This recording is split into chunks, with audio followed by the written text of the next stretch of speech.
recipes are those that are delicious and nutritious, and we've got just that for you here today. We're excited to welcome in nutritionist Angelica Neiman. Angelica, how are you? I'm good, Grace. Thank you so much for having me. We are so excited to be speaking with you. I am so excited about this recipe because I feel like all my teeth are sweet teeth, and this is going to be a perfect recipe for anyone who wants to stay with their goals, stick with their goals, but also have something sweet and delicious. Absolutely. So today we're making a 3-ingredient brownie. It's so easy. It's guilt-free. It's actually gluten-free, vegan, paleo, and dairy-free. So it's a great opportunity for you to, kind of get that sweet side and that dessert that you love, but still make sure that it's healthy. And then we're going to do also a really fun avocado fudgy frosting as well. Gosh, that sounds amazing. Yeah. What are the ingredients that we're gonna need that people should write down for their grocery list? So the 3 ingredients are bananas, any kind of nut butter, and unsweetened cocoa. So I already started with the banana. I mashed the bananas. What's great about this is that it's really, if you have bananas going ripe and you're trying to think of creative ways on what you can do, skip the banana bread. This is a great recipe. So we already have 2 mashed bananas in here.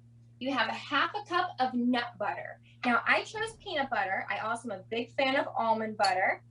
You could also add protein powder to this, peanut butter protein powder. I've also seen pumpkin butter being used for all of our pumpkin spice lovers out there. And if you have a nut allergy, I suggest tahini or sunflower butter. Wow, there's so many alternatives where this can be a recipe that works for anyone. Absolutely. And then this cocoa, what's interesting about this recipe, we're using all superfoods. So cocoa is a superfood, bananas, nut butters. So it's a really great way that you're really packing in the nutrients, which is so important. So you're just going to mix this up until it kind of looks like brownie batter. It might take a little bit. Before I got started, I actually preheated the oven to 350, and then I greased my pan with coconut oil, which is a little healthier. So we're just going to mix up the brownie batter, and then it just bakes for 9 minutes. It's really easy. And I even like to leave my leftovers, cut them up in little squares, and put them in the freezer. Their shelf life is good up to 6 months.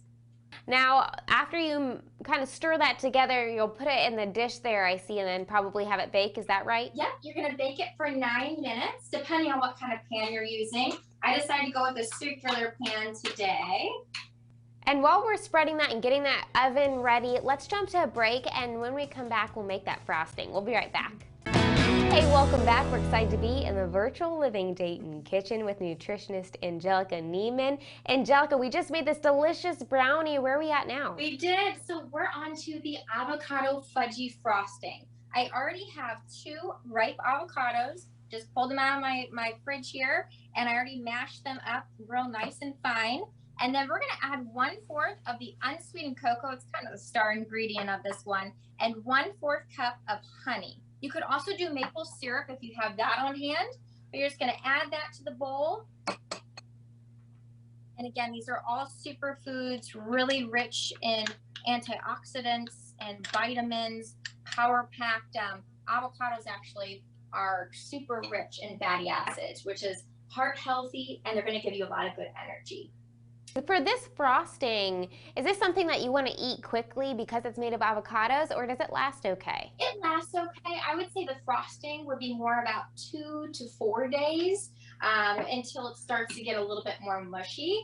So I would say if you're making the brownie ahead of time, you could freeze that up to 6 months, but the avocado frosting is something you want to make a little sooner to the date that you want to eat it. Keep it nice and fresh. Yes.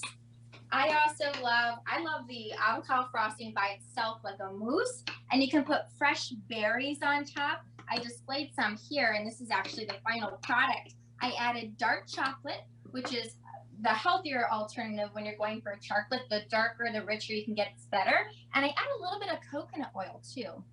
Coconut oil has so much energy, and it's great for you as well. So I would use the frosting even as a mousse if you wanted to, and the brownie, I like to put a big scoop of ice cream on top. Might not be the healthiest, but it's so good. You could even freeze some Greek yogurt and scoop that on top if you want to keep it healthy.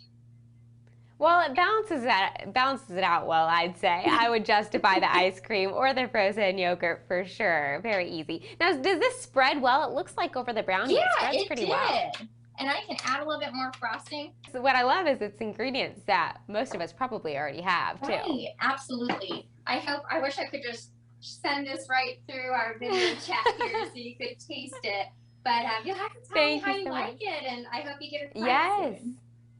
I will most definitely be making this one because it's so simple, it looks delicious, and it's good for you. We love good food that's just actually good for you. Now, how can people find more recipes like this? This is such a good recipe. Absolutely. So you can go to my food blog. I use the platform Facebook, and my platform is called Eat Right, Future Bright. I post YouTube videos, cooking demonstrations. You can actually get my recipe books for free this month. So if you're able to reach out to me through my Facebook, I'm able to send those via email, as well as I share other quick tips and recipes on my blog as well. Definitely a great follow. Angelica, thank you so much for your time today and this great recipe. Thank you so much, Grace.